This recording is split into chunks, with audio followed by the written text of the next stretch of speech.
Bonjour à toutes et à tous et bienvenue dans cette nouvelle vidéo consacrée à la version japonaise de Final Fantasy Brevigius.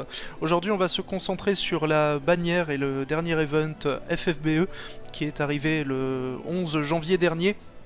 Donc la bannière, une bannière assez copieuse avec 5 nouveaux personnages, Ayaka, Guken, Sylvia, Kamui et Yuri. Yuri, oui c'est bien Yuri, c'est ça. Donc...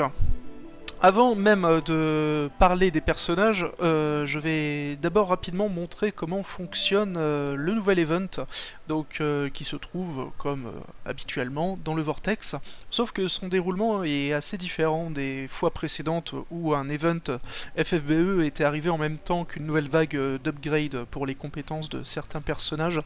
Donc là, de base, en cliquant sur cette icône, on arrivera dans une espèce de hub qui reprend comme décor l'un des villages présents dans l'histoire principale de Final Fantasy Brave Exvius, où en fait on va pouvoir dialoguer avec des personnages, et en particulier deux personnages de la bannière, Guken et Ayaka à l'intérieur. Et ils vont nous donner des quêtes. Et au moment où ils nous donneront des quêtes, les personnages rejoindront notre équipe de manière temporaire, ça on va le voir juste après, et ça débloquera les autres icônes de l'événement pour aller faire donc des combats classiques et récupérer entre autres les objets qui serviront à terminer les quêtes des personnages. Et à chaque fois il faudra revenir dans le hub, leur reparler à nouveau pour débloquer la quête suivante et ainsi le combat suivant. A noter d'ailleurs que dans cette zone il y a 3 petits objets à récupérer, 2 Star Quartz et un bonbon. Un bonbon dont je vais également expliquer la fonction juste après. Donc le bonbon se trouve là, posé sur le bureau, donc dans la direction où regarde Rain, là à l'heure actuelle. Alors il y a l'un des Star Quartz, je me rappelle plus exactement où il se trouve. Il doit être à l'intérieur de la maison, mais je me rappelle plus où, donc je vous laisserai chercher. Le second, par contre, il se trouve dans le renfoncement ici. Voilà. Donc bah, c'est juste à ça que sert le hub. Donc on va immédiatement le quitter. Et donc une fois qu'on y est passé et qu'on a enclenché la première quête, ça nous débloquera donc ces 2 icônes suivantes. Alors d'abord celle d'Ayaka, puis par la suite celle de Guken. Donc chacun de ces 2 icônes possède à l'intérieur pour l'instant 3 combats. Donc rien de très particulier pour l'instant, surtout que les combats sont assez faciles. La subtilité cependant, et ça c'est inédit avec cet événement, c'est que lorsqu'on fera par exemple des combats pour les quêtes d'Ayaka, et ben hop, on aura la possibilité de jouer justement avec Ayaka, comme si on sélectionnait le personnage d'un ami. Mais ça c'est quand même bien foutu parce que donc on va dire les 2 personnages les plus puissants de cette bannière, on peut y jouer par cet intermédiaire, si on n'a pas eu la chance malheureusement de les récupérer dans le tirage rare. Voilà, et on n'a pas besoin de compter forcément sur un ami plus vénère que nous pour pouvoir essayer l'un de ces 2 personnages, et il en va de même donc pour Guken. Bon, les personnages ne sont pas avec un équipement très folichon, mais c'est pas bien grave, voilà, ça permet tout de même de se faire une idée. Bon, et ça m'arrange bien dans le cas d'Ayaka, puisque bah, en tant que natif 5 étoiles, bah, je n'ai pas réussi à la récupérer. J'ai le reste de la bannière, donc on va pouvoir, on va dire, faire l'analyse des personnages directement en regardant leurs compétences. Il en va de même pour Ayaka, mais... Et donc après on pourra aller en combat pour les voir en action, tous ces nouveaux personnages. Donc, on va commencer par les natifs 3 étoiles qui vont jusqu'à 5 étoiles, donc il s'agit de Yuri et de Kamui. Kamui d'ailleurs, que dans sa forme de base, en 3 étoiles, qui me fait pas mal penser au personnage de Suo dans Valkyrie Profile, pour ceux qui connaissent. Bon, en même temps, un samouraï avec une armure rouge intégrale, voilà, c'était assez facile de faire penser à un autre perso du folklore vidéoludique japonais. Bref, donc on va commencer par Yuri. Donc Yuri, qui est un peu au même titre que Miyuki, est une ninja avec des compétences, on va dire, pas très folichonnes. Donc de base, elle a quelques passifs, hein, tout de même. Plus 10% de points de vie, d'attaque physique et d'attaque magique. Elle a également, elle reçoit également plus 50% de soins supplémentaires par l'intermédiaire des objets lorsqu'elle les utilise. Elle a également 25% de chance en moins d'être prise pour cible durant les combats, et elle a un dernier passif assez sympathique qui lui donne 20% de chance de survivre à une attaque qui lui serait fatale si ses points de vie sont au-dessus de 30%. Donc ce qui arrivera quand même assez souvent, d'avoir plus de 30% de points de vie. Voilà pour ses passifs, et ensuite ses capacités spéciales, puisqu'elle n'a pas de magie, hein, voilà, elles sont toutes là. Donc j'ai déjà équipé les personnages, donc comme à chaque fois, si vous voyez d'autres passifs là, comme ceux-là dans la liste, et que vous dites « Eh mais il en a pas parlé », c'est normal, hein, c'est parce que c'est des passifs rajoutés par les équipements que je lui ai mis, hein, pas des trucs qu'elle a naturellement. Donc, alors elle possède, comme n'importe quel ninja, la possibilité de lancer des projectiles. Elle a la possibilité de se cacher durant plusieurs tours hors du combat. Et après, elle possède quelques capacités de ninjutsu, donc elle a un plus 180% de dégâts hybrides de vent sur une cible unique, un 210% de dégâts hybrides de terre en AOE. Elle a également une bombe fumigène qui lui permet de fuir un combat à 100%, un sort qui inflige confusion dans 30% avec 30% de chance. Elle a un autre sort qui fait des dégâts physiques cette fois, avec un multiplicateur de 210% réparti sur 4 hits, et c'est en AOE. Elle a un autre sort qui fait des dégâts équivalents, mais alors le truc, c'est que les deux sorts font des dégâts plus élevés sur certains types d'adversaires. Donc je vais vous dire ça, parce que j'avais pas la traduction sous les yeux. Donc pour l'un des deux sorts, alors c'est les deux qui coûtent 24 MP. Voilà, ces deux-là. Donc le premier, il fera 50% de dégâts supplémentaires contre, je vais y arriver, contre les insectes. Voilà, merci. Hein. Une vidéo encore, ma foi, extrêmement préparée. Et le second sort fera 50% de dégâts supplémentaires s'il est lancé contre des plantes. Voilà. Donc les derniers sorts qu'elle a en sa possession, alors c'est celui-ci et celui-là dont je n'ai pas parlé. Donc celui-ci fait des dégâts hybrides de vent avec un multiplicateur de 210% réparti sur 8 hits en AOE en plus. Donc pour seulement 7 MP, c'est pas si mal, mais bon. Sa plus grosse attaque donc fait du 300% de dégâts hybrides en AOE répartis sur 6 hits, et ça fait des dégâts d'eau au passage. Voilà. Donc principalement un personnage hybride comme ce qu'on attend on va dire, d'un ninja. Ensuite, sa limit burst, c'est par contre une attaque physique, donc qui fait un coup critique dans 100% des cas, qui a un multiplicateur de 300% de dégâts physiques, réparti sur 5 hits, et en AOE. Voilà. Et enfin, sa récompense de confiance assez basique, une habilité qui donne plus 20% d'attaque physique et magique.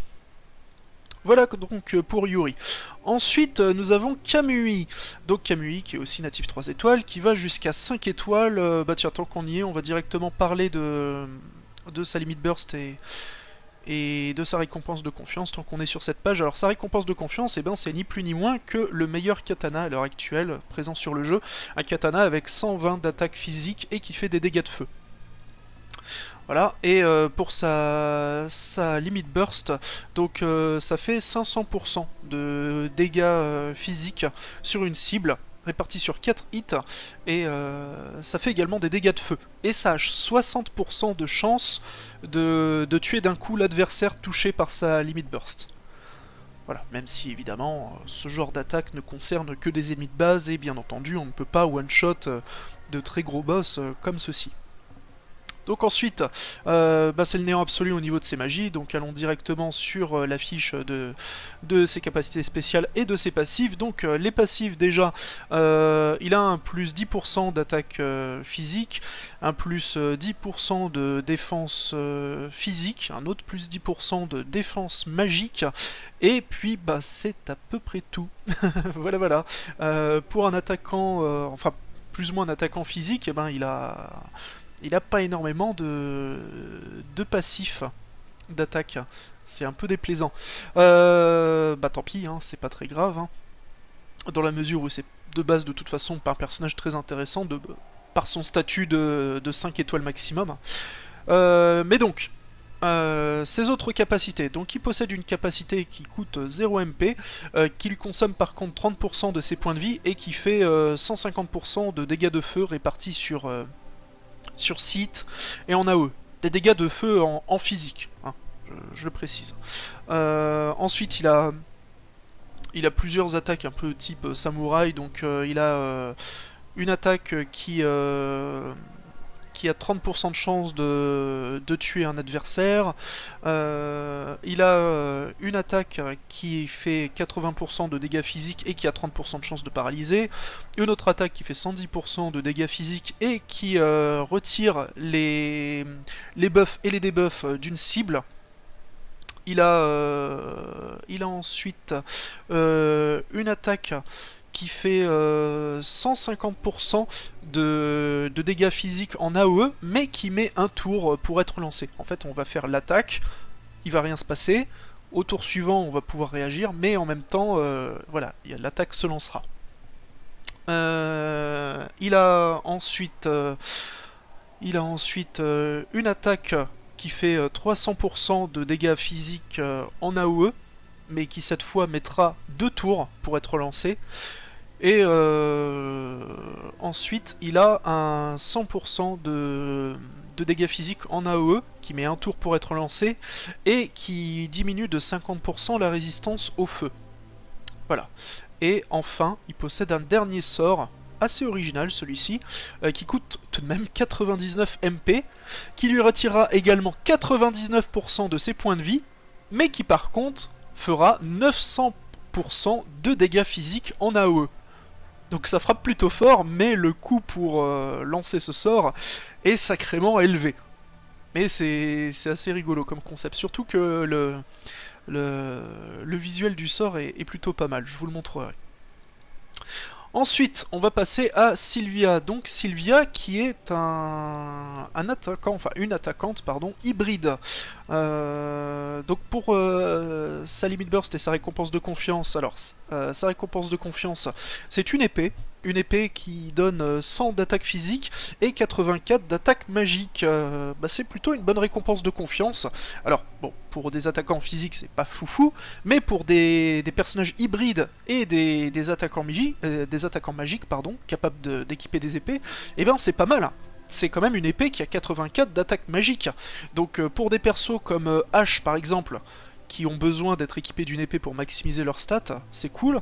Ou bien encore pour tous les attaquants magiques que vous aurez envie de builder, notamment avec la récompense de confiance d'Ingus, Dingus, pardon, oui, Ingus, pas Ingus. Ingus, qui permet donc d'augmenter de 50% l'attaque magique si on est équipé d'une épée. Donc intéressant. Très intéressant. Et sa limit burst, c'est une attaque hybride qui fait donc 400% de dégâts répartis sur 4 hits et qui diminue durant 3 tours la résistance au feu, à la glace, au vent et à la lumière de 50%. C'est quand même assez sympa, rien que pour le debuff élémentaire. Ensuite donc, alors non, là les magies, ça en fait elle n'en a pas, c'est juste les magies qui sont données par l'invocation tétrasylphide. Donc ça on s'en fout. On va directement sur la page de ses capacités et de ses passifs. Donc niveau passif, qu'est-ce qu'elle a en sa possession? Un plus 20% de MP, un plus 20% d'attaque physique, un plus 20% d'attaque magique. Elle a également un contre, ici, qui lui donne 5% de chance lorsqu'elle se reçoit une attaque, de redonner 50 MP à toute l'équipe. c'est pas mal, mais bon, juste 5 petits pourcents de chance que le contre survienne, bah ça reste malheureusement très très faible. Mais bon, si ça arrive, on est bien content. Et enfin, en dernier passif, qui est ici, bah, ça lui donne tout simplement un plus 20% d'attaque physique et magique supplémentaire si elle est équipée d'une épée. Voilà.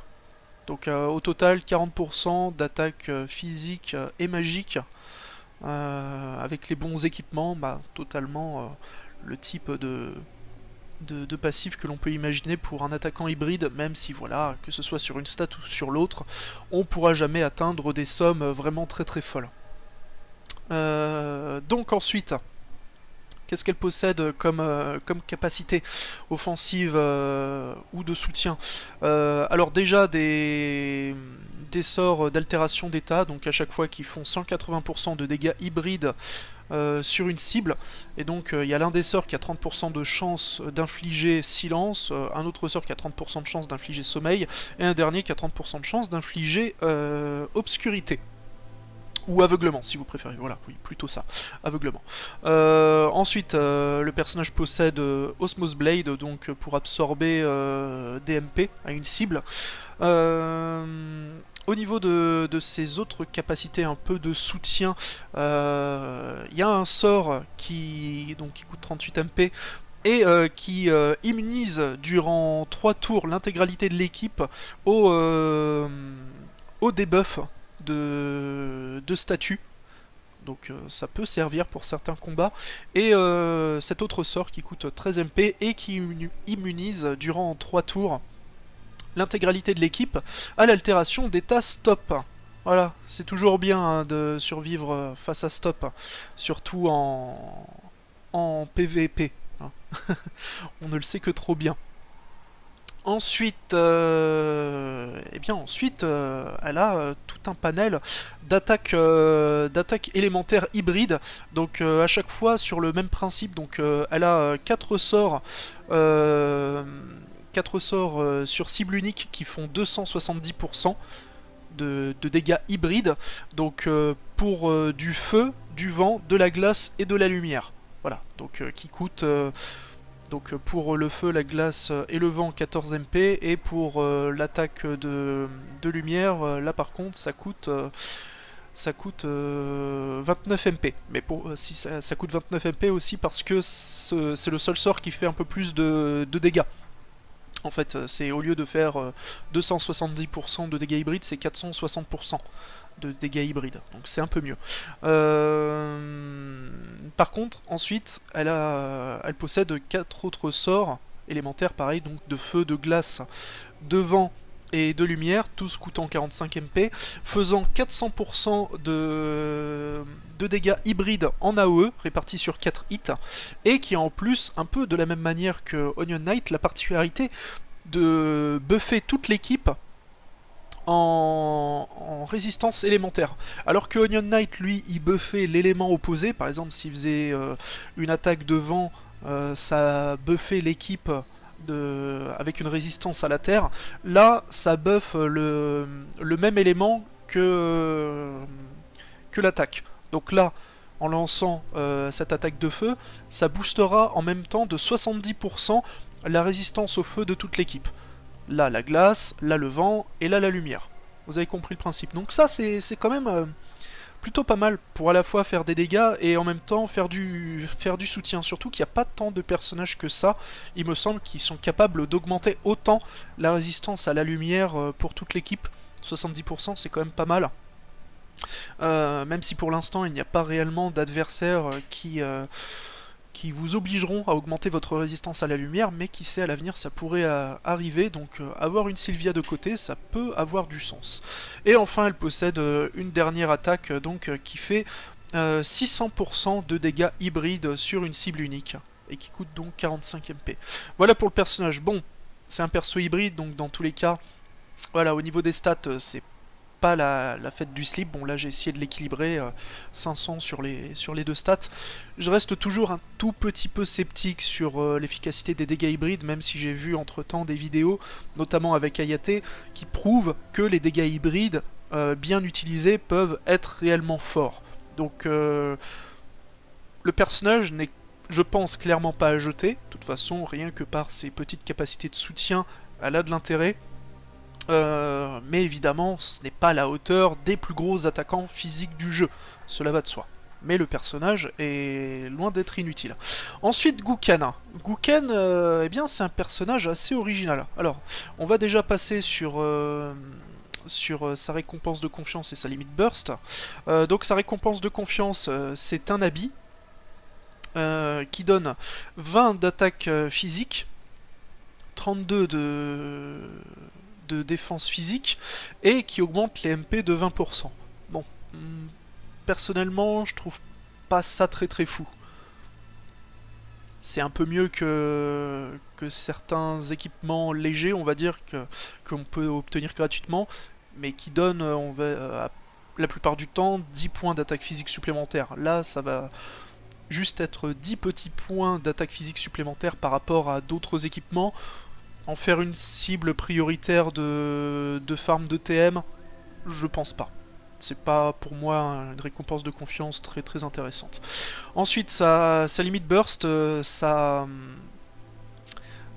fait 600% de dégâts physiques répartis sur 10 hits sur une cible unique, tout en faisant un full break, donc moins 30% sur toutes les stats, et qui en plus donne accès à d'autres compétences, mais en fait c'est quelque chose que je vais détailler juste après. Donc pour l'instant, on laisse ça de côté, gardez en tête que en lançant sa limite burst, ça lui permet de débloquer toutes les compétences dont je vais parler ensuite. Ok ? Bon, après, le personnage n'a aucune magie, c'est un moine, un attaquant physique, donc il a que des passifs et des compétences spéciales. Au niveau de ses passifs, donc, alors, en passif, on va dire classique, il a un plus 20% de points de vie, un plus 20% de MP, il a un contre, donc 30% de chance de contrer les attaques physiques, en attaquant bien tout simplement. Il a deux passifs qui lui augmentent de 20% son attaque et sa défense physique, donc pour l'un s'il est équipé d'habits, donc cette icône-là, hein, les habits légers, et un autre passif qui lui augmente également de 20% son attaque et sa défense physique s'il est équipé d'un chapeau. Voilà. Et enfin, il possède un dernier passif, c'est celui-ci, qui est par contre, lui, beaucoup plus original, puisque ça va lui augmenter de 200% son attaque physique s'il n'est équipé d'aucune arme. Voilà. Donc, là, c'est le moment de faire un petit peu des maths. Bon, je vais pas trop m'avancer là-dessus, hein, parce que je risquerais de dire des bêtises ou quoi, mais disons que 200% d'attaque physique supplémentaire, ça permet pas mal de contrebalancer l'absence d'au moins une arme. Imaginons, on lui met le meilleur point du jeu à l'heure actuelle, que l'on peut récupérer sur le dernier trial boss, c'est 145 d'attaque physique. Donc on ne l'a pas là. Mais le truc, c'est que s'il n'est pas équipé d'armes, il a 200%, donc c'est comme si il avait deux fois ce point équipé, puisque de base, le personnage a tout de même 147 points d'attaque physique lorsqu'il est au niveau 100. Donc il a une bonne stat d'attaque physique. Donc voilà, c'est comme s'il était équipé deux fois du meilleur point du jeu, lorsqu'il n'est équipé d'aucune arme.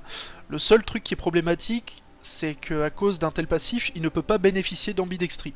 J'ai testé, si on lui met ambidextrie et que par exemple on lui met un point dans une main et qu'on lui met aucune arme dans l'autre, ça va pas genre lui donner les dégâts du point et en même temps lui donner le passif de 200% de dégâts physiques supplémentaires s'il était équipé d'aucune arme. Non, il faut vraiment qu'il ait aucune arme dans les mains, pas juste une main de libre. Donc voilà, le personnage peut avoir de base une excellente stat d'attaque en étant désarmé, mais il se prive d'entrée de jeu d'ambidextrie, c'est le problème. Et il peut pas bénéficier de double hand, vu qu'il n'est pas équipé d'une arme. Voilà le petit souci. Par contre, avec un tel passif, c'est le personnage qui bénéficie le plus, je pense, des pots magiques d'attaque physique. D'ailleurs, je lui en ai déjà mis 30. Voilà, puisque là... on lui met 30 points bonus, c'est de base, rien qu'avec son passif quand il est désarmé, ça lui donne 60 points de plus, en plus des 30 points. Donc c'est quand même pas mal. Bref. Ensuite, au niveau de ses capacités, il en possède tout de même. Hein. Il a un petit sort déjà qui lui permet, donc qui se lance sur lui-même, qui coûte 16 MP, et qui lui restaure 50% de sa vie et de ses points de magie, et qui le soigne également du poison et de l'aveuglement. Voilà. Ensuite, il a un sort de soutien, mais à se lancer uniquement sur lui-même, qui va lui booster durant 4 tours son attaque physique de 100% et qui lui augmentera également durant 4 tours de 200% la vitesse de remplissage de sa limit burst. Donc ça, ok. Ensuite, il possède donc de base 3 attaques, comme cela. Donc la première, c'est juste un coup de pied qui fait 110% de dégâts physiques répartis sur 3 hits en AOE. Donc là, pas très intéressant. Mais par contre, les deux autres sorts, eux, sont beaucoup plus intéressants et sont en fait la mécanique principale du personnage. Donc, ce sort-là, qui coûte 20 MP, fait 300% de dégâts physiques répartis sur 6 hits à une cible unique. Et celui-ci, qui coûte 25 MP, fait 200% de dégâts physiques répartis sur 6 hits en AOE. Voilà. Sauf que, lorsqu'on lance ses sorts, de la même manière que Prish, qui était sorti un peu plus tôt, ça va lui débloquer l'accès à d'autres capacités. Et ça va permettre de faire des combos. Et donc, là, c'est valable pour les deux sorts. Ces deux sorts-là, quand on les lance, ça débloque exactement la même chose, dont je vais parler tout de suite. Donc, ça débloque en premier lieu une attaque qui fait 400% de dégâts physiques en AOE répartis sur 10 hits. Et qui coûte 45 MP. Ok, donc en lançant une de ces deux capacités-là, ça débloque la suivante dont je viens de parler. Alors, ça débloque également une attaque physique qui fait 500% de dégâts répartis sur 8 hits, et qui débloque encore une autre attaque. Donc on lance l'une de ces deux attaques, ça débloque la 500% de dégâts physiques répartis sur 8, sur cible unique, et lorsqu'on l'a lancé, ça débloque encore une autre attaque, qui fait donc 600% de dégâts physiques sur une seule cible répartis sur 10 hits. Voilà. Et enfin, lorsqu'on lance l'une de ces deux attaques, ça peut débloquer un sort qui fait 300% de dégâts physiques répartis sur 8 hits en AOE, et qui déverrouille l'accès à un dernier sort qui fait 400% de dégâts physiques en AOE répartis sur 10 hits. Voilà, j'espère que vous avez compris. Mais donc, ces deux sorts-là débloquent 3 nouvelles capacités. Il y a l'une d'entre elles qui n'a pas de suite supplémentaire, mais 2 autres sorts qui, une fois lancés, débloqueront encore 2 autres capacités. Voilà. Et donc il en va de même pour la Limit Burst. Quand on lance la Limit Burst, ça débloque les 3 autres, les 3 sorts, dont 2 débloquent encore 2 autres sorts derrière.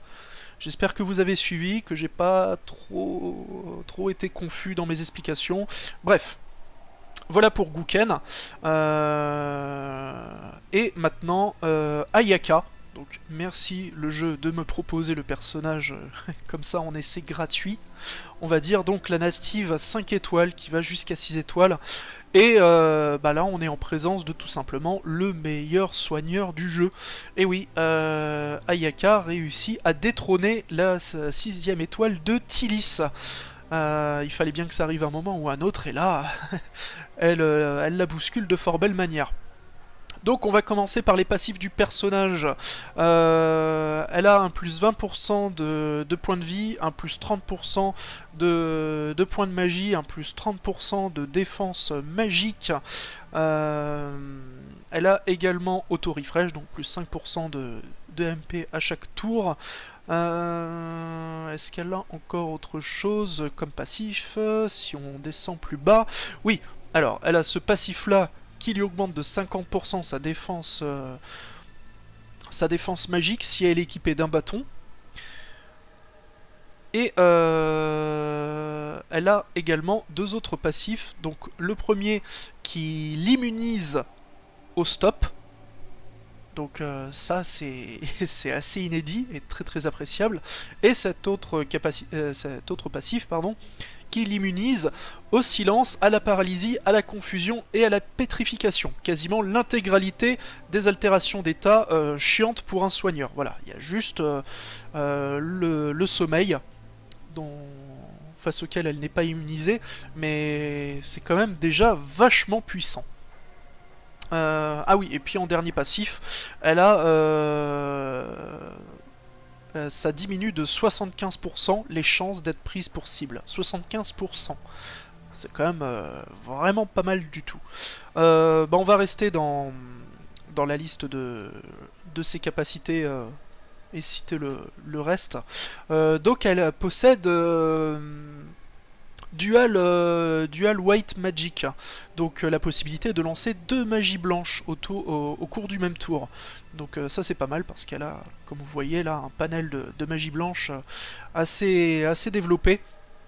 Donc qu'est-ce qu'on cite d'abord, les magies blanches ou les capacités spéciales? Peut-être d'abord les magies blanches.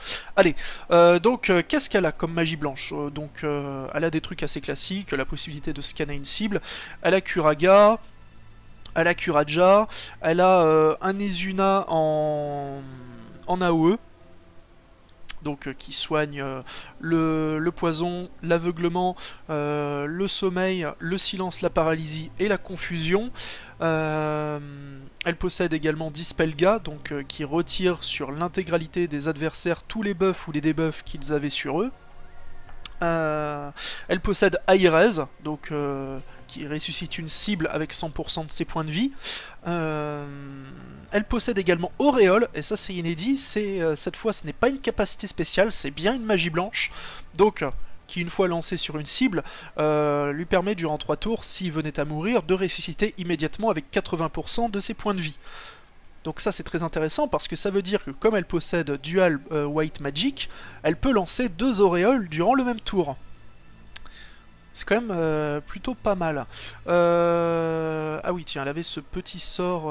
Non, ça c'est un sort qui lui est donné par un des équipements. Donc ça on s'en fout.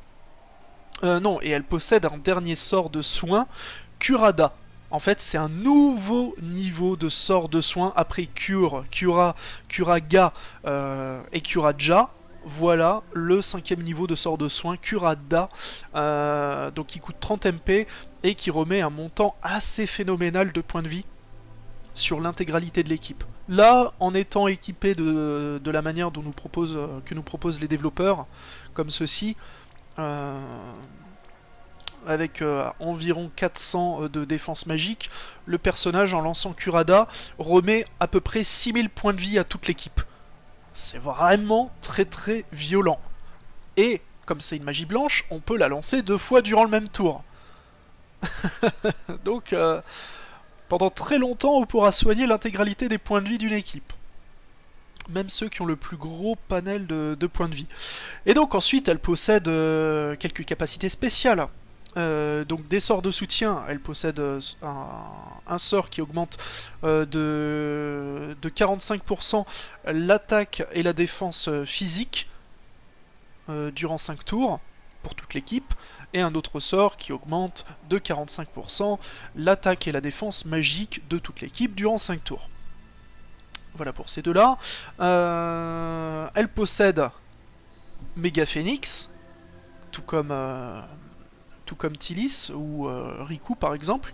Donc bah, c'est simple, c'est un Airez mais en AOE.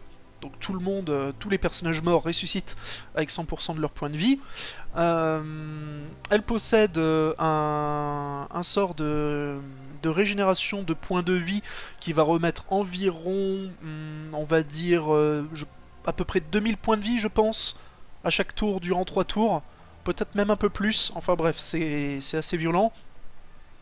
Elle possède également un autre sort de soin qui équivaut plus ou moins à un Curaja et qui en même temps soigne l'intégralité des altérations d'état. Et enfin, elle possède le même sort que Tilis, donc qui coûte 99 MP et qui permet de redonner 2500 points de vie et 50 MP sur tous les membres de l'équipe à l'exception d'elle-même. Voilà. Et enfin, elle possède une dernière capacité spéciale, hein, parce que je pense que je n'en ai pas oublié d'autres au passage. Je vérifie, mais il me semble bien que non. Oui, voilà.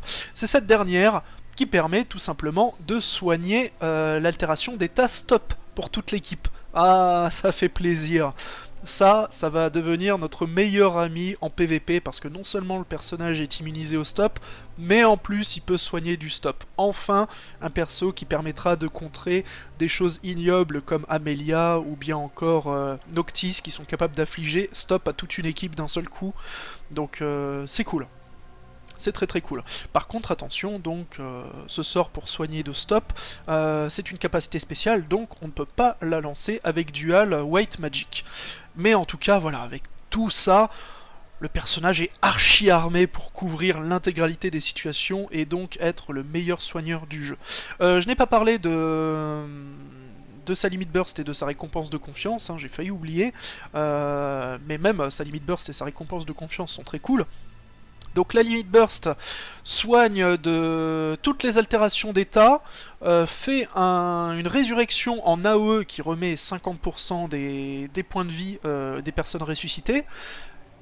Ça soigne également de 50% les points de vie de tous les membres de l'équipe. Ça soigne également tous les debuffs qui étaient infligés, mais attention, juste les debuffs, ça n'enlève pas les buffs qui étaient appliqués sur nous. Et ça, c'est quand même très très cool. Et puis surtout, ce qui est important, c'est que comme c'est une limit burst, on peut la faire évoluer.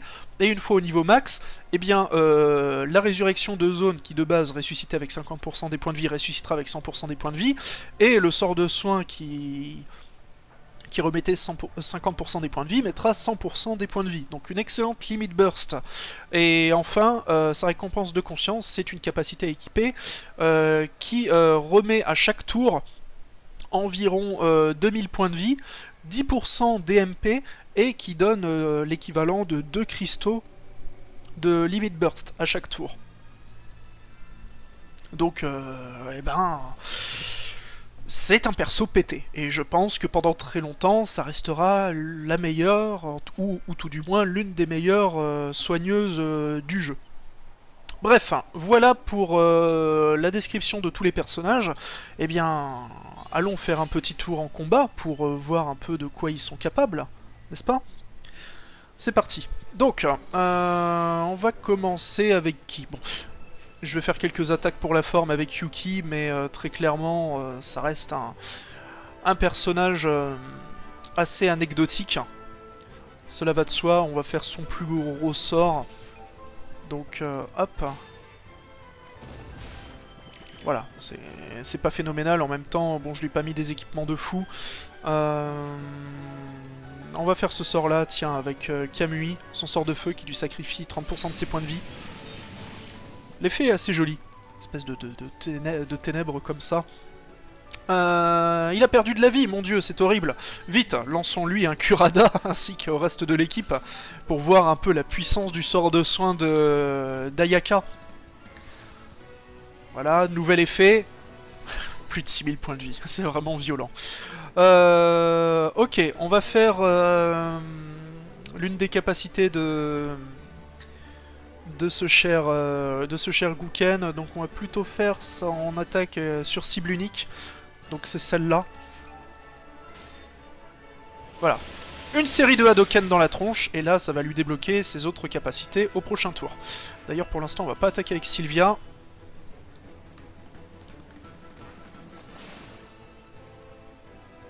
Voilà, donc... vous voyez qu'au tour suivant, il a débloqué 2 nouvelles attaques coûtant chacune 45 MP. Donc on va lancer celle qui est sur cible unique, c'est celle-là. Donc 500% de dégâts physiques répartis sur 8 hits. Démonstration. Voilà. Et donc, si je ne dis pas de bêtises, normalement, au tour suivant, ça lui débloquera encore une autre capacité.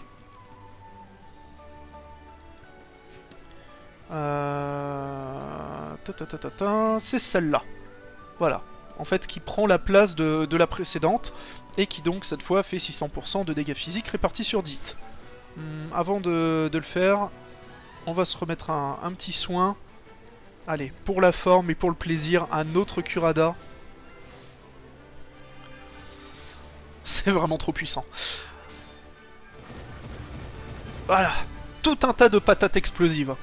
Mais qui, malheureusement, ne peuvent pas bénéficier d'ambidextrie. C'est ça le petit point un peu dommageable. Ok, donc maintenant, les sorts hybrides de Sylvia. Donc, qui fonctionnent toutes de la même manière. Les sorts en AOE font des dégâts basés sur un élément, donc là en l'occurrence la lumière, et en même temps qui booste de 70% la résistance à ce même élément. Voilà. On va faire, tiens, une attaque hybride... oh, de feu. Lui, il a l'air d'être vulnérable au feu. Allez, testons. Ah non, il n'était pas vulnérable au feu. Ce n'est pas grave.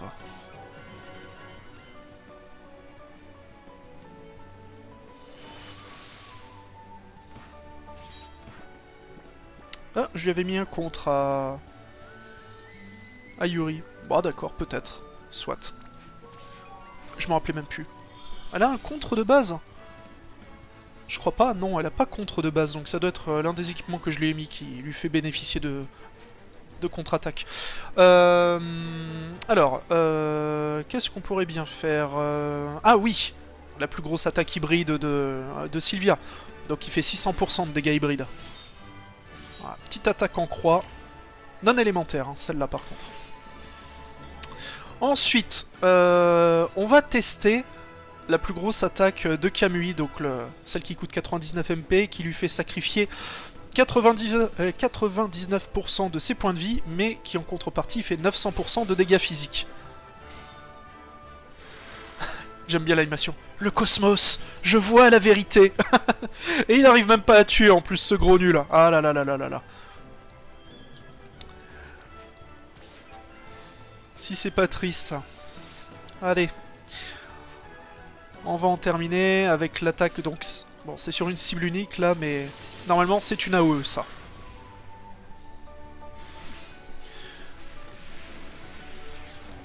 Voilà. Et donc...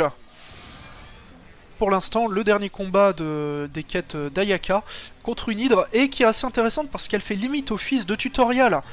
Dès le premier tour, l'hydre lance stop sur l'intégralité de l'équipe, mais bien entendu, si on a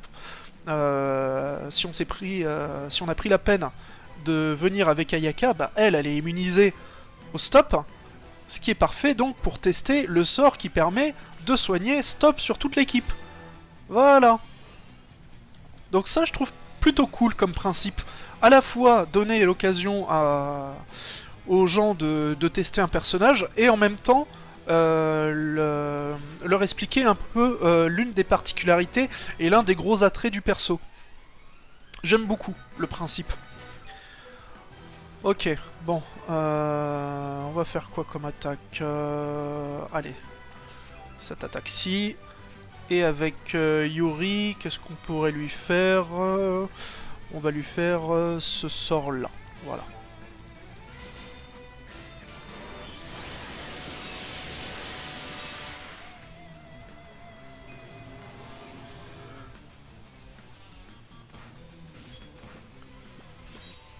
Voilà, et là vous avez vu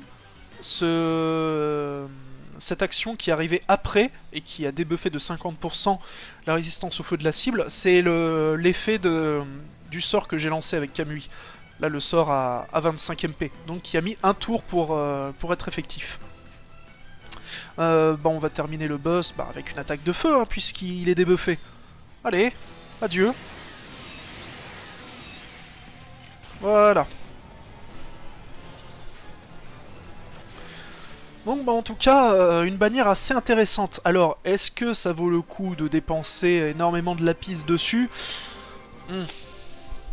Je pense que Sylvia reste un personnage intéressant à voir pour plus tard, parce qu'on ne sait jamais ce qui peut arriver par la suite. Le fait qu'elle a pas mal de sorts élémentaires, son statut d'hybride, ses buffs de résistance, ça peut avoir un certain intérêt.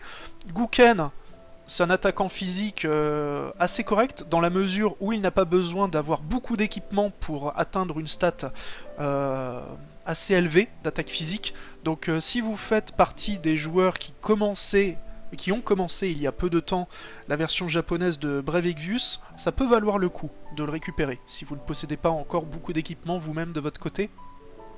Et dans le cas d'Ayaka, évidemment, c'est une soigneuse exceptionnelle. Après, si vous possédez déjà par exemple Tillis, est-ce que ça vaut bien le coup de dépenser pour tenter de la récupérer? C'est à vous de voir. Moi, même si je la trouve assez exceptionnelle, j'irai pas pour autant claquer mes lapis si je possédais moi-même déjà Tillis.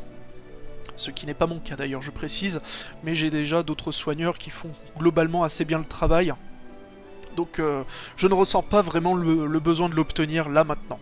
Donc peut-être un pool à 5000, ça peut être utile. Ah parce que oui, tiens d'ailleurs, j'ai oublié de préciser, mais en fait si faire des pools, ça peut avoir aussi un autre intérêt, c'est que durant toute la bannière proposant ces personnages-là, à chaque fois que vous faites un tirage, vous recevrez en plus en cadeau un Trust Moogle, comme c'était le cas par exemple avec la bannière des premiers Veritas. Donc voilà, si vous avez envie en plus de gratter, qui sait, peut-être quelques pourcents sur les récompenses de confiance de vos personnages, ça peut valoir le coup. Puisque quand vous faites un tirage à 11, vous aurez 11 Trust Moogle. Au minimum, au moins un Trust Moogle 5% à mettre sur n'importe qui, et 10 autres Trust Moogle 5%, mais pour des récompenses de confiance spécifiques. Donc c'est pas mal. Enfin bref, et ben c'est sur ça que je vais vous laisser. Donc eh bien des bisous moustachus, et je vous souhaite un bon jeu sur la version japonaise de Final Fantasy Brave Exvius.